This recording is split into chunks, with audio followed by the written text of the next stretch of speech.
From Stettin in the Baltic to Trieste in the Adriatic, an iron curtain has descended across the continent. Behind that line lie all the capitals of the ancient states of Central and Eastern Europe: Warsaw, Berlin, Prague, Vienna, Budapest, Belgrade, Bucharest, and Sofia. All those famous cities and the populations around them lie in what I must call the Soviet sphere, and all are subject in one form or another not only to Soviet influence, but to a very high and, in some cases, increasing measure of control from Moscow. That was Winston Churchill in 1946. The Cold War did not begin with a battle. There was no formal declaration of hostilities. Instead, it crept into the post-war world a struggle of ideology, power, and survival. Churchill's speech, delivered in a small college gymnasium in Fulton, Missouri, put into words what many in the West feared. The world was no longer united against fascism. It was dividing into two camps, one led by the United States, promoting democracy and capitalism, and the other by the Soviet Union, determined to expand communism. The Cold War would dominate global politics for nearly half a century. But how did we go from being allies in World War II to suddenly bitter enemies almost overnight? Today, we're going to break down the origins of the Cold War, the policies that defined early U.S. responses, and how these tensions shape our world today. Yeah, we need to do just like can you do a fast forward sound? Because we really just went ahead and skipped World War II, didn't we? Yeah. Oh boy, we sure did. But that's okay. We should explain why. Yeah. I'll explain it. Yeah, go ahead. We wanted to catch up to where our students are because we like to meet our students where they're at. Yes. And we wanted to make sure that we were able to provide them a little more background on the Cold War because we're there now in class, and our students said, please help us understand. Oh, I thought it was just because not much happened during the war. Right. Yeah. Well, we all know how it ended, so we won. And I'm sure we're going to go back and do maybe a mega episode on World War II. Mega episode. Mega. Like History Channel's World War II in color. We'll do World War II in audio. Hey, you guys want to know how to make the Cold War hot? Yes. Put it in the microwave. Nice. I just came up with that. God, that's really good. It doesn't show. Yeah. So, okay. Welcome back to A Push for All. We're going to be talking about the Cold War today, and from secret telegrams to Berlin airlifts, Red Scare paranoia to the dawn of the nuclear arms race, we are going to unpack the key moments that escalated tensions between now the world's two greatest superpowers following World War II, the Soviet Union and the United States. And this is going to set the stage for this global conflict that, is going to last the entire rest of the century. And some could even say perhaps the Cold War hasn't ended.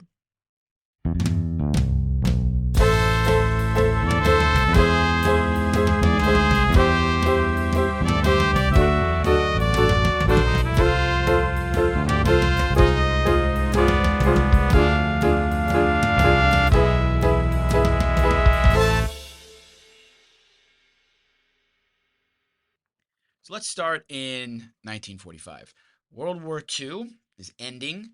So the Allied leaders, Roosevelt, Churchill, and Stalin, are meeting up to decide what to do about Europe. They famously meet at the Yalta Conference in February of 1945. And together there was this sense of cautious optimism about the future. The leaders agreed that liberated nations should hold free elections, that Germany should be divided into 4 zones this time, after World War I, and controlled by, collectively, the United States, Great Britain, and the Soviet Union, along with France. But as the months passed, it became clear that Stalin, leader of the Soviet Union, really had no intention of allowing truly free elections, at least in Eastern Europe. Right. And the United States loses its president, who had been in office since 1932. In the spring of 1945, FDR passes away, making room for his vice president, the only president ever to come from the great state of Missouri, Mr. Harry S. Truman. Independence, Missouri. Go Patriots. Yeah, Mr. Hill's hometown. Yeah. So Truman takes over. He is set to meet Churchill and, well, actually, I don't know if Churchill was prime minister at that time, but anyway, he's set to meet up with Great Britain and the Soviets again in July of 1945. This conference will be known as the Potsdam Conference, which happened in Germany, right outside of Berlin. And he took a much firmer stance against Stalin. The meeting revealed these deep tensions, especially over Poland and the fate of Germany. And Stalin had already installed pro Soviet governments throughout most of Eastern Europe. And when Truman pushed back against this, remembering the agreement made at Yalta about free and fair elections, Stalin refused to budge. Yeah, so Truman stepping in here, I always like to point out that Truman was never really supposed to be president. No one really expected him to ever step into those shoes because no one ever thought FDR would die until he did. And so if you're Truman, just a small town boy from Missouri, as he would have said it. Last president to not have a college education was I Harry didn't- Truman. I Correct. didn't know that. Correct. But one of the most well-read presidents ever. Yeah. Really? Yeah. And of course, his middle name is just an S. It's just an S. It Right. doesn't, it's supposed to represent both of his grandfathers whose names started with an S. So parents couldn't decide and they just left it with an S. I like it. I think that's good. So Truman suddenly has all this responsibility thrust upon him. Not only does he find out, hey, we have these nuclear weapons and you've got to decide whether or not to drop one, but also, hey, good luck dealing with Stalin. Let's see how that goes. So at first, really, he's kind of trying to just get a sense of what's in front of him. And then right about then, a secret telegram, a secret report starts circulating around Washington, D.C. It's known as the Long Telegram from this diplomat named George Kennan, who I believe had a nom de plume of Agent X. Agent X is what he chose. Pretty sweet nickname. Pretty sweet nom de plume. Nom de plume. And so he's trying to rally some support for this idea that, look, Moscow is dangerous. The Soviet Union has these expansive tendencies, so he writes this 5,000-word telegram to the State Department explaining that this is the Soviets' next steps. The Soviet Union sees itself as kind of locked in this ideological struggle with the West, and only one can ever survive this thing. So Soviet Union's not going to stop expanding until basically they take over. Hi, George Kennan here. At the bottom of the Kremlin's neurotic view of world affairs is a traditional and instinctive Russian sense of insecurity. They have learned to seek security only in the patient but deadly struggle for total destruction of a rival power, never in compacts and compromises with it. The Soviet leadership believes that the internal harmony of our society is a direct threat to the absolute power of the Kremlin. That is why we must approach them with determination, patience, and firmness. Let's hip it. Let's hip that thing. Hip it real good. So I'm a big fan of historical context, Right? but I'm also like to go with the point of view here.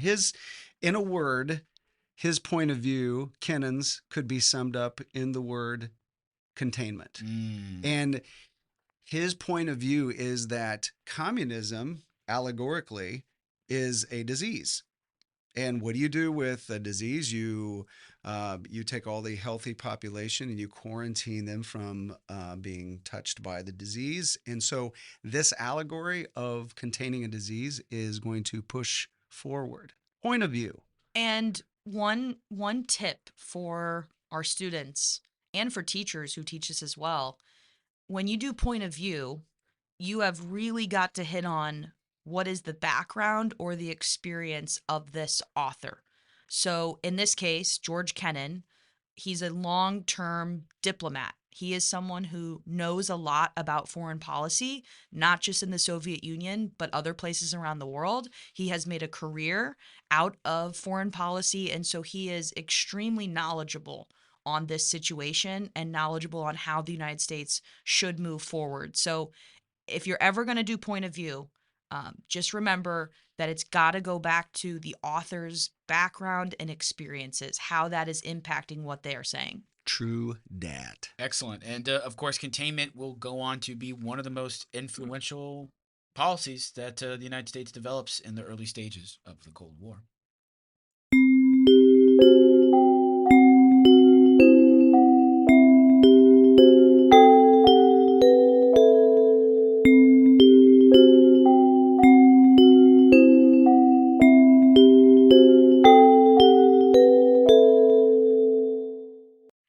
one of the biggest immediate post war developments is going to be the creation of the United Nations in 1945.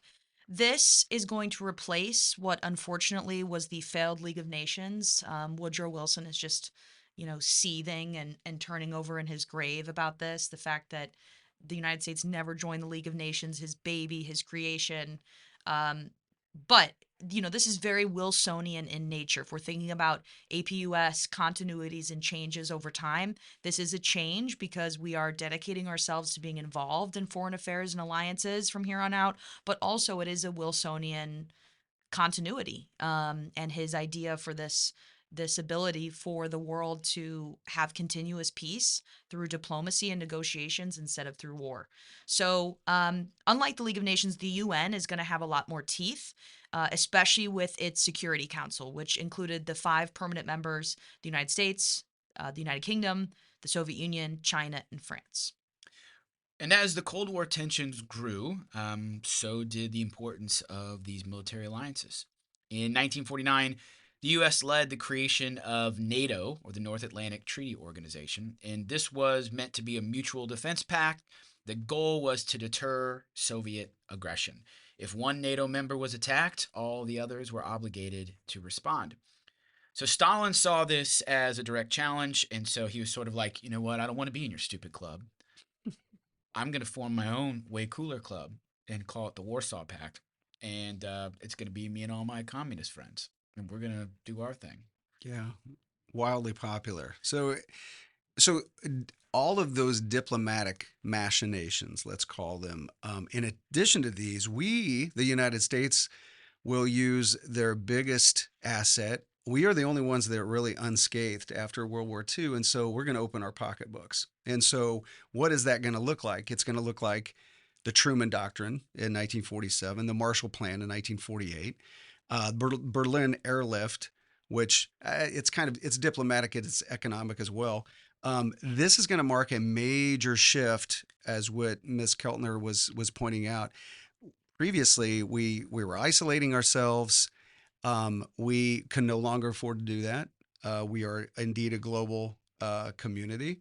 And so the Truman Doctrine, first of all, kind of small potatoes in comparison to the Marshall Plan, just Greece and Turkey. But if you look at where they are strategically positioned, super important to the global community that they be democratic societies. And then we double down on that. We offer up the Marshall Plan, $13 billion to a myriad of different countries whose infrastructures are in shambles. And here's the check. Don't forget where you got it. And you will become liberal democracies and not kowtow to communism. Last but not least, Berlin Airlift is going to be a direct response to what was then the Soviet blockade of West Berlin. And it was pretty ingenious. What are we going to drop a bomb on the Soviets? What are we going to engage them on, hand-to-hand combat? How about we fly planes over the top? And eventually, I think it kind of embarrassed the Soviets after 11 months of saying, oh, look what they're doing. And so they lifted the blockade. So, Yeah, the Berlin airlift is really a shining moment in America's history. I mean, this is really, it was seen by the global community that the Soviets were really trying to starve out the people of West Berlin, and that this kind of iron curtain that had descended across Europe also was being replicated just in the city of Berlin alone. So I think that that's important for us to point out, but also all of this money being given to these places in Europe, it's not necessarily just out of the goodness of our hearts because we want these places to be democratic. It's also because of the interests of our own pockets that we want to ensure there is free trade throughout all of Europe, because if there's not, that really negatively impacts our economy. So understanding that this is all in an investment, yes, hopefully for freedom and democracy and liberty, but also it's not completely altruistic on the United States' part. Yeah, one of my favorite notes about the Berlin airlift, it was Operation Vittles. Mm-hmm. Vittles being the old country word for food. Get you some vittles. Some victuals. Get you some Which old is, vittles. isn't that like an iteration of the word victuals? Like victuals, so. as in like food that Yeah, to yeah. sustain And then they oneself. said Yeah. vittles. And then I think overall, big picture, this is why containment is so important. We do not want a direct confrontation, but this is the way that the United States can influence the world without resorting to dropping bombs or pushing soldiers into the field of battle. This is a way for us to contain the world, shape it in the way that we want, and create a vision for an American future.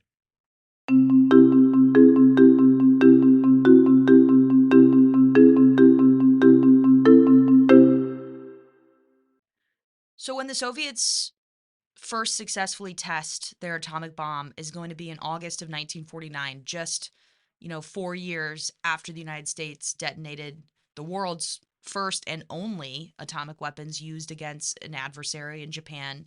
And this sends shockwaves throughout the globe and definitely through US military leaders, because we really believed that we could maintain our nuclear superiority for decades, that it was estimated by the experts at the time that it would be years before the Soviets could develop a bomb, but instead they catch up in just a few short years. Uh-oh. How did they do that? Espionage, Jason Bourne stuff. Have you guys ever been to the Spy Museum in D.C.? No. Yeah, Mr. Hill, I literally went with you. I know. Oh, I was this is- prompting you to talk about how excited you were about the Spy Museum. Cool. With like notwithstanding like the African American History Museum that we went to, that's got to be the coolest museum in DC. But anyway, Soviet intelligence had infiltrated the Manhattan Project, gaining critical secrets about the atomic bomb technology. And the key figure, the Mac Daddy of the spies, was a guy named Klaus Fuchs, a German-born physicist working at Los Alamos. He's arrested in 1950, and Fuchs confesses to passing nuclear secrets to the Soviets, helping them replicate American advancements. Right, and it turned out he wasn't the only one. The infamous Rosenberg case just really shocks the nation, because here you have this nice little couple, Julius and Ethel Rosenberg, and they seem like, just they could be your neighbors. They could live across the street, and they would bring you over brownies, and it would be great. But it turns out that at least Julius, maybe, what was that? Nothing.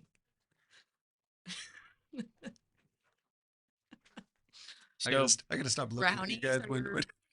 Brownies are your go-to? So I just want to say, Brownies. I'm in the middle of this really great little point, and I look over, and Miss Keltner is mouthing something to Mr. Hill that makes him laugh, and one can only assume that it was a shot at me. I think it was actually a reference to my former career as a Pillsbury account executive, and so like, hey, Brownie. No, that's not what. That's where you- Exactly. That's not what it was. Mr. Hill's trying to cover for Miss Keltner. You know what? Just because Mr. Hill and I were having sort of a side thing about his former career of being a Pillsbury executive doesn't, you don't have to be involved in every conversation that I have. Right. That's not what that was. You know what though? You were correct about everybody loves brownies. Yeah. Yeah. People do love brownies. Yeah. I'm going to try to refocus this and get us back on Let's go. track, because I'm the professional in the room here. That's why you have a doctor in front of your name.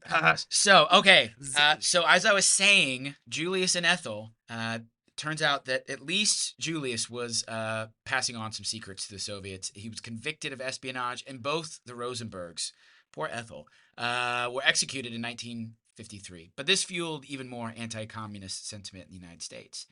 The nuclear race wasn't just this big international issue. It was domestic paranoia that came out of it as well. The fear of communist spies infiltrating American institutions led to the rise of groups like the John Birch Society, which saw President Truman as too soft on communism. This is from the Blue Book of the John Birch Society, 1958. The communists are winning. They are winning because so many people refuse to recognize the obvious facts. Our two enemies, communism abroad and collectivism at home, are working together toward the destruction of American sovereignty and liberty. We do not have years to wake up. We have only months. The hour is late, and our leaders are complicit. Sounds really serious. Groups like the Birch Society saw the United Nations, liberal politicians, and even civil rights movements as part of a communist conspiracy. And their influence is going to help spark now our second Red Scare and what we now call McCarthyism. And if you recall our first Red Scare, this is going to happen after World War One. Russia becomes the Soviet Union following the Bolshevik Revolution. So now in the 1950s, post World War II, we get into our second Red Scare.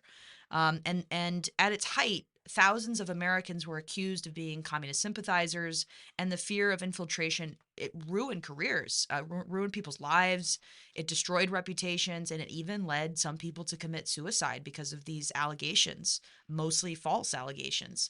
The second Red Scare doesn't start with Joseph McCarthy. It actually starts with something called the House Un-American Activities Committee, and we'll be referring to that as HUAC from here on out. They had been investigating communists in Hollywood as early as 1947. And that is when a group called the Hollywood 10, these were screenwriters and directors, they refused to testify before Congress about their potential connections to communism. And they were actually blacklisted from the film industry. So while HUAC focused just primarily on Hollywood and then to some degree labor unions, McCarthy's the one who really cranked things up to another level. He didn't just go after actors, he went after government officials and even military officers, but also just everyday Americans who he argued were part of a vast communist conspiracy. I like saying the word HUAC or whack. It's like the noise that, what is that called? Onomatopoeia, right? Yeah. It's the noise that when somebody like backhands you, like, you're a communist, whack. I mean, so it's like, it totally fits. Okay, Right. students who are listening of ours, the secret word for this episode, which could possibly be a bonus question on our next quiz, HUAC. But you have to know what it stands for. Yeah, HUAC and then House Un-American Activities Committee. This is the secret, I guess it's really secret phrase for your next bonus point. Is that something? Is that we're starting that now? Sure, I we can like do that. Okay. Yeah. I love it. The word of the day is You know what? And I also love that other word, onomatopoeia. right. That's for any English students. It's delicious. I feel like we should have a song every time we do this word or phrase of the episode. Okay. You know, like those old episodes of the John Green episodes. Oh, yeah. What are those? Yeah. Oh, like Crash Course. Crash course. Crash Oh, Course. they'll have those, little bits throughout their episodes. So, it could be something like word of the episode, word of the episode. We could workshop it. Yeah, we write to Okay. edit. We'll work on that. We've got some talented students. Maybe we can ask them to help us come up with it. Oh, my. Okay. Okay. Yeah. So the whole McCarthyism thing, it starts with a speech in 1950. So McCarthy had been deemed by the media, by his peers, as being probably the most ineffectual senator. He's a junior senator from Wisconsin. McCarthy stands before a crowd in Wheeling, West Virginia, which is like not to demean like West Virginia, but it's not as sexy as Chicago or LA or New York or anything like that. We're gonna get a lot of angry. Oh, hello from the West Virginians. Yeah. I am so sorry. Onomatopoeia, whack. Just let's refocus. He holds up a piece of paper. He claims that he has a list of 205 communists working in the United States State Department. What was the problem? The problem was that the number kept changing, and then it was 81 in another speech, and then another speech he said, well, I was just kidding, it was 57. And he never actually shows the list, nor does anybody really demand to see the list. And I think that's the key point. So Americans believe him in the context of this hysteria and fear about, oh, there could be communists hiding under our beds. Because of that, he is going to ride this wave until its bitter end. Right. And really, at first, he was pretty untouchable. He became suddenly the media darling. Everybody wanted to interview him, ask him more about this. Even Ike, President Eisenhower, who doesn't really seem like someone to take any of this silliness. Pretty no nonsense. Even Eisenhower sort of has a hands-off approach, and really McCarthy has a pretty powerful rebuttal to anybody who challenges him. If someone said, "Hey, McCarthy, not so sure you're legit here," he could say, "You know what? That's exactly what a communist would say." That's a pretty Mm. powerful defense mechanism there. So McCarthy is on a roll, but he makes a fatal mistake. He accused the U.S. Army of harboring communists, and that was probably the fatal move in terms of his attempts to seize power. It led to the Army McCarthy hearings in 1954, and these were nationally televised. For the first time, Americans got to see McCarthy's bullying tactics on full display. He kept just throwing out these baseless accusations, and his reckless behavior did not win him any fans. So, according to Joseph Welch, who was an Army lawyer during those hearings, his famous quote is, "Have you no sense of decency, sir? At long last, have you left no sense of decency?" So he obviously picked the wrong fight. And that single moment turned the tide against McCarthy. By the end of 54, the Senate formally censured him, making him a political outcast. He lost his influence. He died of alcoholism just 3 years later. And I think it's really important to note that the FBI helped fuel McCarthyism. You had people, J. Edgar Hoover, who headed the FBI. He was obsessed with finding communists and secretly fed McCarthy information to keep the panic alive. Also, the Red Scare didn't just target communists. Thousands of LGBTQ plus government employees were fired under the belief that they were security risks who could be blackmailed. This became known as the Lavender Scare. Yeah, and McCarthyism, this isn't just a political movement, it was a warning. And it's not the first time we've seen in American history. It won't be the last time, but when fear is unchecked, it can destroy lives, it can ruin reputations, and it can really turn democracy against itself. It can turn people against themselves. And so today, we still see accusations without evidence, with the requirement of loyalty tests, and with the demonization of political opponents, and you know of whole political parties and institutions. So history doesn't just repeat itself, sometimes it evolves. One of my favorite moments to kind of close the book on McCarthy is what I consider to be one of the great moments of American journalism. It's when Edward Murrow decides to go live on his national CBS broadcast to respond to McCarthy, who had singled him out and personally accused him of being what he called one of the jackals of communism. And Murrow goes on and he's in front of the cameras, and you can tell that he's actually written out his words in front of him. He's not reading off a teleprompter, but his own piece of paper. He quickly dashed off some thoughts that he wanted to say, and he famously says, "quote We must not confuse dissent with disloyalty. We must remember always that accusation is not proof, and that conviction depends upon evidence and due process of law. We will not walk in fear one of another. We will not be driven by fear into an age of unreason. If we dig deep in our history and our doctrine, and remember that we are not descended from fearful men, we cannot defend freedom abroad by deserting it at home."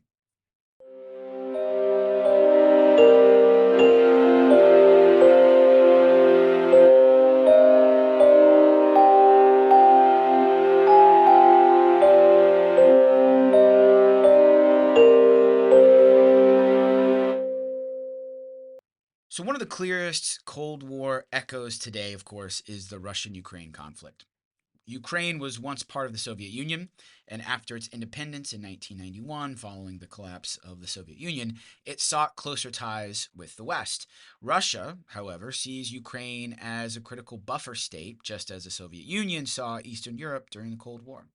And in 2014, Russia annexed Crimea, which was a move eerily similar to Cold War territorial expansions. And then, of course, in 2022, Russia launched a full scale invasion of Ukraine, citing NATO expansion as a threat, their justification for that invasion of Ukraine. So, just like Stalin viewed NATO in the 40s and 50s, this is how Russia and Vladimir Putin viewed the continual expansion of NATO into the 21st century. Right. So having this knowledge of the past is critical to understanding today's modern conflicts. The U.S. and NATO didn't just send troops to fight Russia directly. I mean, here we have this same Cold War problem of we were trying to avoid direct confrontation, but in what ways can the United States influence these affairs? So we never engage.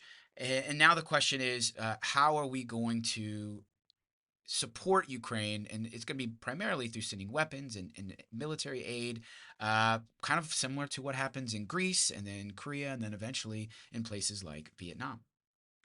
Are we in a new Cold War? So that is a great, deep philosophical questions that I think everyone's starting to ask. Historians, modern day analysts are all kind of wrestling with this question. The conflict between the United States and Russia over Ukraine, but also more broadly, NATO's expansion, and then also China's rising global influence. These all really do echo Cold War tensions. Yeah, and new tactics like interference in elections, cyber warfare, these have been called the Cold War 2.0. And meanwhile, China is expanding its military presence in the South China Sea and investing heavily in places like Africa and Latin America, drawing comparisons to past Cold War proxy battles. Right. So I think this is a good place to start wrapping things up. We're, of course, going to come back and talk a little bit more in future episodes about how the Cold War continues to play out. But I think we've reached a pretty good spot here. So before we completely sign off, let's thank our sponsors. Yes, of course, Junior Java, a student-led coffee and tea company with a mission to make education more equitable worldwide. Every purchase helps support kids in need, fuel your studies, and support a great cause. Check out juniorjavacoffee.com to shop and learn more. Thanks, Junior Java, for keeping us and history brewing. Also, big thanks to Cats of Family Dentistry, Scrawny Arms Farm, the Healthcare Group for Women, and Right on Ruben Schlansky College Essay Tutoring. As always, we are honored by their support. Awesome. Let's tie this all together. Take it away, Mr. Hill. So, 1. The Cold War began due to ideological and geopolitical clashes between the United States and USSR, Soviet Union. 2. Key events that we need to remember, students listening out there: Truman Doctrine, Marshall Plan, Berlin Airlift, Soviet atomic bomb, China's Communist Revolution. And third and lastly, the conflict shaped U.S. foreign and domestic policies, leading to McCarthyism and military buildup. Modern parallels: Russia's aggression, China's rise, and global power struggles suggest the Cold War never fully ended. All right, that's it for us. Thanks for tuning in to A Push for All. Until next time, keep learning from yesterday to make sense of today.